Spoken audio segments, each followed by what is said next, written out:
more. My topic is sign, and we are talking about radio frequency ablation of basic sinovertebral nerve for the treatment of chronic discogenic back pain. I work as both a uniportal and biportal surgeon in private practice, but also a visiting consultant in 4 government hospitals, both uniportal and biportal, as well as some of the pain procedures. These are my disclosure of conflict of interest. We want to talk about the understanding of sino and basic vertebral nerve as its role in the pathophysiology of degenerative disc disease, and then also to understand how it's applicable to pain management. As we know, chronic back pain is multifactorial. It's a significant cause of disability, and it's also a large cause of patients who are unable to continue to lead a meaningful, healthy back life for a large part of the population. This is despite the changes in the advancement of healthcare, we still have a significant number of disability cases from back pain, and they typically present with various symptoms like regional back pain, lower back pain, buttock pain, and sometimes if there's also irritation of the nerve root, also can cause sciatica, radicular pain of a particular dermatome and myotome. So this is a variation of degeneration as we understand, and ranging from a normal disc leading to a annular tear and degenerative disc disease, and then subsequently this bulging out as well as herniation. At the end stage, they may get thin out and then having bone spurs or moderate changes. So the initial phase of treatment, it tends to be conservative management with physiotherapy and painkillers. I would say they work in quite a number of the cases, but it is very important to break the patient through, break out of the pain cycle, because that may lead to psychological problems such as that of the decreased sleep leading to depression, low mood, dysthymia, as well as anxiety. To understand where is the basis of back pain generator, we have done various literature research and have published in a number of papers to explain this concept of basic and sinovertebral nerve. Basically, sinovertebral nerves are these little nerves that enter through, coming into the end plate, and then the basic vertebral nerve enter through the nutrient arteries and supplies, typically near the pedicles. So these two nerves that act near the end plate as well as the pedicle actually contribute to the sensory mechanism of the discogenic back pain. And as we highlight in this case, in a normal disc, we have a background of basic and sinovertebral nerve. However, in an inflamed disc or degenerative disc, then we have an increased amount due to the inflammatory reactions to have more hypersensitized as well as more numbers of these nerves.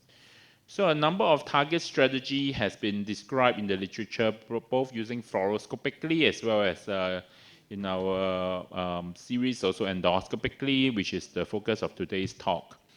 And in the part 2 of our series that we published, we also explained that basically we start with relief of pain, and subsequently if there's also a concurrent slip disc or significant disc bulge, or there is a hyperintensity zone that we can target on, we can consider using an endoscope to do that. In between, we have the percutaneous technique, which is a fluoroscopic pain procedure guided technique.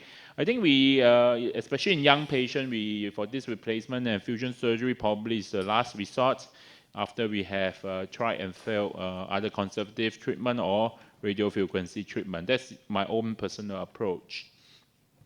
So basically, we start with physiotherapy, painkillers, and sometimes acupuncture or traditional medications or therapy.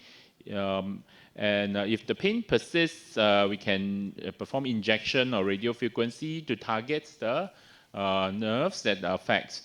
Of course, a lot of time degeneration also affect the facet joints, so we also target the medial branches as well. We can do that under fluoroscopy, under CT guidance, or under the endoscopic approach. So for today's talk, we will talk about the endoscopic approach, and then this is how we do. So it basically evolved from initially using spinal fix or disc fix when we place the needle at the appropriate area, and perform radiofrequency ablation. And they have good clinical effects. And there are early data also for those. Initially, we are quite popular with the IDEX, where we have a coil of radiofrequency and affect more bigger this area. But it fallen out of favor because sometimes the IDEC wire breaks, and then it's difficult to retrieve it even with the endoscope. So now it's more popular with just using the annuloplasty with the fluoroscopic guidance. And then subsequently, there are also companies that come out with targeting the basic vertebral nerve through the neutron arteries. Very similar approach to that of the entry of the pedicle screw. So for this case, we did it fluoroscopically, and this is how it's done. And then you can see that it's done under fluoroscopically. But we today talk about endoscopic approach. Typically, if the endoscopic approach, we have a transforaminal approach, and that is for hyperintensity, HIZ zone, hyperintensity zone, that is in the central region of the disc. And for some, of course, we have contralateral approach, which is if there's an ipsilateral foraminal, HIZ zone, which is not so common, and then it affects the dorsal root ganglion. We have published our data on this, and we have also mentioned we have done a case series of about 36 cases. But we wanted to, before we talk about the results, highlight what are the things that we look out for. In a typical case, when we put in endoscopically, we will find that there will be a few stages of adhesion. So they start with a very inflamed kind of appearance when there is a hyper-intensive epidural vessels with a significant disc that is bulging, as well as that of the hyper-intense, significant increase in capillary size. And when we do the radiofrequency, we find that there's a twitching of the buttock. And this is basically where the points that we do the radiofrequency. We tend to start, if we do transforaminal, that's the discectomy, and then do the end plates top and bottom. And then we follow out, looking carefully at the traversing nerve roots, and then target the region of the pedicle.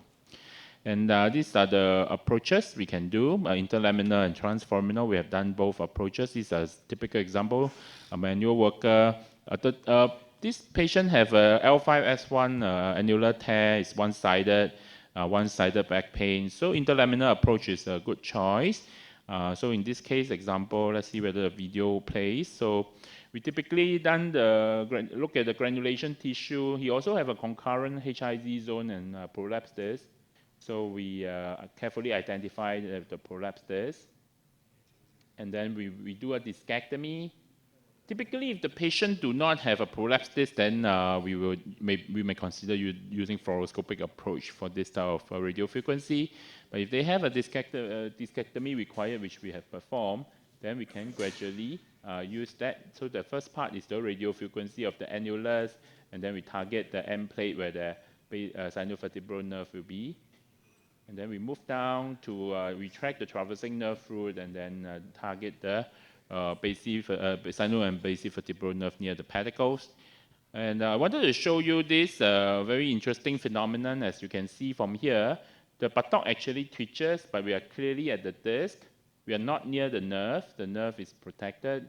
This is an end plate, so we are actually, radio frequency is applied to end plate, but you can see the buttock twitches. So that actually gives us a hint, and we call this Kim and Wood's twitch anyway in our literature, that we are at the spot where the sino and basic vertebral nerve is affected. Of course, this can be mentioned as controversial. Not many people find this finding, and then there are not a lot of literature on this. I think we found about 10 articles regarding endoscopic radiofrequency. So it's something that we would like to encourage people to study intensely and look into this approach. In our series, we have good results. Generally, if we select the correct cases, the VAS score, the pain score over time actually drop, and the ODI also dropped. So I would like to say that selection of cases is very important in choosing chronic back pain, because if the patient have a typical problem of prolapse or other causes of instability, but then we do radio frequency, then we are not treating the main cause of problem, which is instability. Probably the patient require fusion, but if the patient has discogenic pain and, for example, slip disc, then endoscopic approach and then applying the radio frequency, which we already have in our hand, maybe of beneficial to the patient. And then you can consider adding the few steps of approaches to help the patients to relieve the chronic back pain on top of the radicular pain. And in some of the cases where there's a high HIZ zone, high intensity zone, and it's quite wide area, we can also consider targeting that with the endoscopy. Because using annuloplasty, you have to apply to a wider area, you may not have such a targeted approach. Anyway, both of these patients, and we have done in our series, do very well, but there's a lot more research that we need to do to confirm or actually ascertain that this is the correct approach in the future. Thank you very much.